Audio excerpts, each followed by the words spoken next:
अस्सलाम वालेकुम अज़ीज़ तलबा, उम्मीद है आप सब खैरियत से होंगे। आपको आपके यूट्यूब चैनल पर खुशामदीद।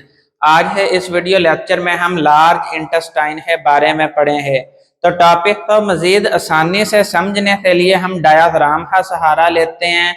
तो आइए डायाग्राम की तरफ चलते हैं। खुराक जो है वो पहले सबसे ओरल कैविटी के अंदर हजम होती है, लेकिन यहाँ पर ये मुकम्मल तौर पर हजम नहीं हो पाती, तो एसोफेगस यानी कि फूड पाइप के जरिए से इसे मैदे के अंदर भेज दिया जाता है। मैदे के अंदर मुख्तलिफ इंजाइम जिन्हें अंदर पेप्सिनोजेन शामिल है, ये एक है प्रोटीन डाइजेस्टिंग इंजाइम है। लेकिन यहाँ मैदे के अंदर भी खुराक जो है वो मुकम्मल तौर पर हजम नहीं हो पाती, तो इसे पाइलोरिक स्फिंक्टर के जरिए से स्मॉल इंटेस्टाइन के अंदर भेज दिया जाता है। स्मॉल इंटेस्टाइन है मुख्तलिफ तीन हिस्से हैं, जिनका नाम ड्यूडेनम, जियोजिनम और इलियम है। ड्यूडेनम और जियोजिनम के अंदर खुराक जो है वो मुकम्मल तौर पर हजम हो जाती है। उसके बाद ये इलियम पोर्शन है अंदर एंटर करवा दी जाती है। इलियम पोर्शन है अंदर विलाई मौजूद होते हैं। ये विलाई जो है वो खुराक को जज़ब करने का काम सर अंजाम देते हैं। यहाँ पर जो खुराक है जज़ब हो जाती है, उसके बाद उसे लार्ज इंटेस्टाइन की तरफ भेज दिया जाता है। लार्ज इंटेस्टाइन में खुराक जो है वो पेरिस्टालसिस की मदद से चलती हुई रेक्टम की तरफ चली जाती है। अब पेरिस्टालसिस से क्या मुराद है? पेरिस्टालसिस एक बालदार मोशन है जिसके अंदर जो इस एलिमेंट्री कैनाल के अंदर मौजूद मसल्स होते हैं, ये कंट्रैक्शन और रिलैक्सेशन करते हैं, यानी ये मसल्स जो हैं ये सुखड़ते और फैलते हैं, जिसकी वजह से खुराक को आगे की तरफ जो है वो पुश कर दिया जाता है, धकेल दिया जाता है। तो इसी तरह ये लार्ज इंटेस्टाइन में खुराक जो है वो चलती हुई रेक्टम के अंदर स्टोर कर ली जाती है, लेकिन ये वो खुराक होती है जो हजम नहीं हो पाती, यानी ये अनडाइजेस्टेड मटेरियल होता है। और जब इसे रेक्टम के अंदर स्टोर कर लिया जाता है तो इसका नाम फुजला होता है, फीसिस होता है।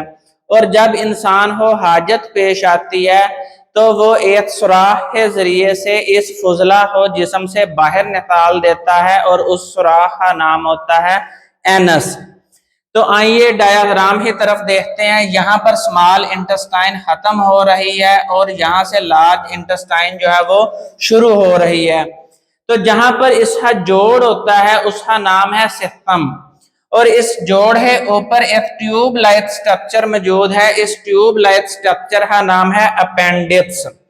ये अपेंडिक्स जो है इंसान के अंदर खुराक हजम करने में कोई काम सरंजाम नहीं देती, यानी ये अपेंडिक्स जो है वो हमारे अंदर नॉन फंक्शनल है। तो नंबर 1 पोर्शन जो है लार्ज इंटेस्टाइन है वो उसका नाम है सेक्टम। उसके बाद नंबर 2 पोर्शन जो है उसका नाम है कोलन। कोलन हो मजीद आगे 3 हिस्सों के अंदर डिवाइड किया जाता है। ये जो ऊपर की तरफ पोर्शन जा रहा है इसका नाम है असेंडिंग कोलन, और ये जो लंबाई है रुख में पड़ा हुआ है इसका नाम है ट्रांसवर्स कोलन, और ये जो नीचे की तरफ जा रहा है इसका नाम है डिसेंडिंग कोलन। तो ये तीनों हिस्से मिल है जो कोलन बनाते हैं, और ये कोलन जो है ये लार्ज इंटेस्टाइन का दूसरा पोर्शन है। इसके बाद लार्ज इंटेस्टाइन का तीसरा पोर्शन है जिसका नाम है रेक्टम, और रेक्टम है अंदर अनडाइजेस्टेड मटेरियल हो आर्जी तौर पर स्टोर किया जाता है। उसके बाद सुराख का नाम है एनस। एनस के जरिए से फुजला हो जिस्म से बाहर निकाल दिया जाता है। तो अब हम थ्योरी की तरफ चलते हैं। डायग्राम को समझने के बाद अब हम थ्योरी के बारे में पढ़ते हैं।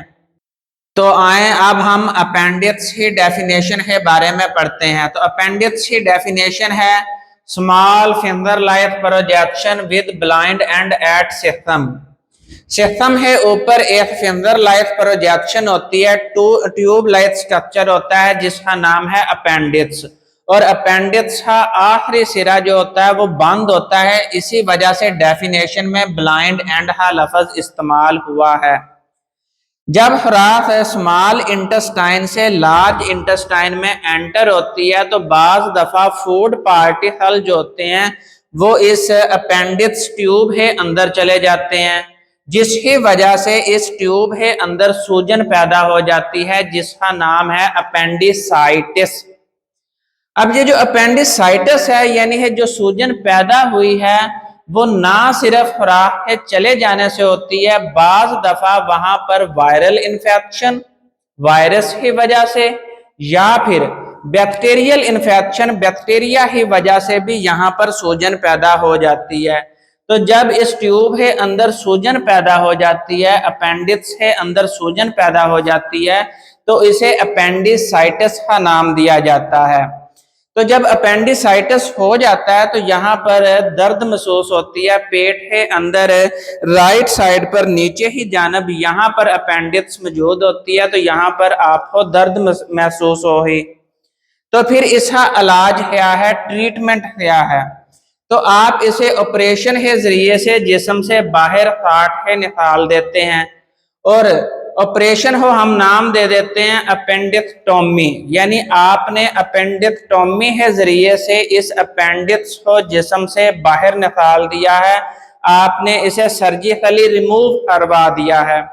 अगर आप इसे सर्जिकली रिमूव ना करवाएं, जिस्म से बाहर ना निकलवाएं, तो फिर ये जिस्म है अंदर फट जाएगी और ये इन्फेक्शन जो है वो आपके पेट के अंदर फैल जाएगा।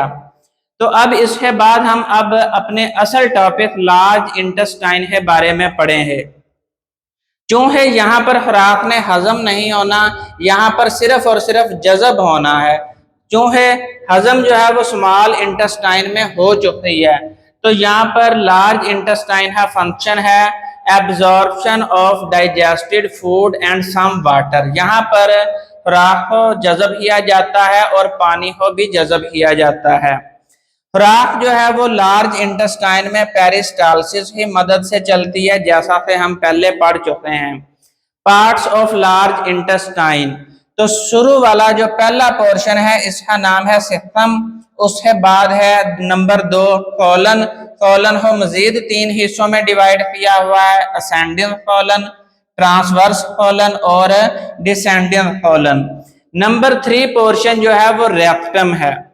अब यहाँ पर ज्यादा से ज्यादा पानी को जज़ब करवा लिया जाता है। क्यों है हमारे जिस्म के अंदर तमाम एंजाइम ने पानी ही प्रेजेंस में जो है वो अपने काम सर अंजाम देने होते हैं, तो लिहाजा यहाँ पर ज्यादा से ज्यादा जिस्म जो है वो पानी को जज़ब करवा लेता है। जब पानी जज़ब करवा लिया जाता है तो पीछे जो मटेरियल बचता है वो सॉलिड बनना शुरू हो जाता है, ठोस होना शुरू हो जाता है। अब वो जो ठोस मटेरियल है उसे हम नाम दे देते हैं ये फुजला है। अब इस फुजला के अंदर मुख्तलिफ चीजें शामिल होती हैं। Number 1 undigested material. Undigested material वो मटेरियल होता है जो यहाँ पर हजम नहीं हुआ और अब हमने उस अनडाइजेस्टेड मटेरियल यानी गैर हजम शुदा मटेरियल हो जिस्म से बाहर निकालना है, एक तो वो अनडाइजेस्टेड मटेरियल है। उस अनडाइजेस्टेड मटेरियल है अंदर बहुत ज्यादा बैक्टीरिया शामिल होते हैं, लार्ज नंबर ऑफ बैक्टीरिया जो है यहाँ पर शामिल होते हैं। इसके अलावा जब खुराक ओरल कैविटी से चलती हुई लार्ज इंटेस्टाइन में पहुंचती है तो ये मुख्तलिफ दीवारों के साथ टकराती है। मिसाल के तौर पर मैदे की दीवारों के साथ, स्मॉल इंटेस्टाइन की दीवारों के साथ। तो जब ये दीवारों के साथ टकराती है तो यहाँ से सेल्स भी तोड़ लाती है, तो वो ब्रोकन सेल्स भी इस अनडाइजेस्टेड मटेरियल के अंदर शामिल होते हैं। इसके अलावा जिगर के अंदर रेड ब्लड सेल टूटते हैं और रेड ब्लड सेल के टूटने से वहां पर मुख्तलिफ पिगमेंट्स बनते हैं। उन पिगमेंट्स में मुख्तलिफ पिगमेंट्स शामिल हैं जो हमारे फुजले का कलर ब्राउन होता है, भूरे रंग का फुजला होता है, वो भी असल में इन पिगमेंट्स की वजह से ही होता है। तो बाइल पिगमेंट्स भी शामिल हैं। इसके अलावा नंबर 4 पर पानी भी जो है वो इस अनडाइजेस्टेड मटेरियल है अंदर शामिल होता है। तो ये अनडाइजेस्टेड मटेरियल, बैक्टीरिया, टूटे हुए सेल्स, बाइल, पिगमेंट और पानी, ये सारी चीजें मिल है जो है वो फुजला बनाती हैं। ये फुजला जो है ये इसी तरह लार्ज इंटेस्टाइन में पेरिस्टालसिस की मदद से चलता हुआ आखिरी हिस्से रेक्टम है अंदर पहुंच जाता है।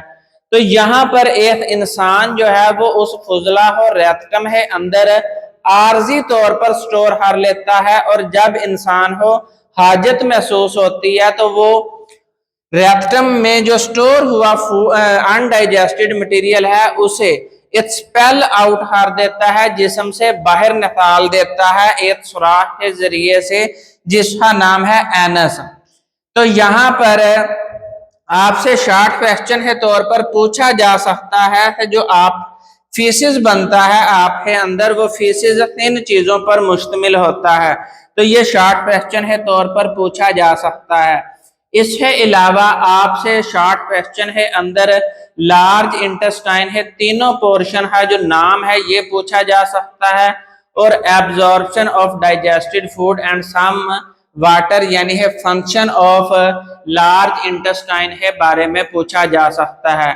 इसके अलावा यहाँ से एक मशहूर शॉर्ट क्वेश्चन बनता है डिफाइन अपेंडिक्स। तो ये भी पेपर है पॉइंट ऑफ व्यू से जो है वो एक इम्पोर्टेंट शॉर्ट क्वेश्चन है। तो मैं साइड पर हो रहा हूँ, इसका स्क्रीन शॉट ले लें। नेक्स्ट वीडियो में हम नेक्स्ट लेक्चर के साथ हाजिर होंगे। उतनी देर दुआओं में याद रखें और अपने दोस्तों के साथ भी ये वीडियोस जो हैं वो शेयर किया करें ताकि हमारी हौसला अफजाई हो। उतनी देर दुआओं में याद रखें। फी अमानिल्लाह।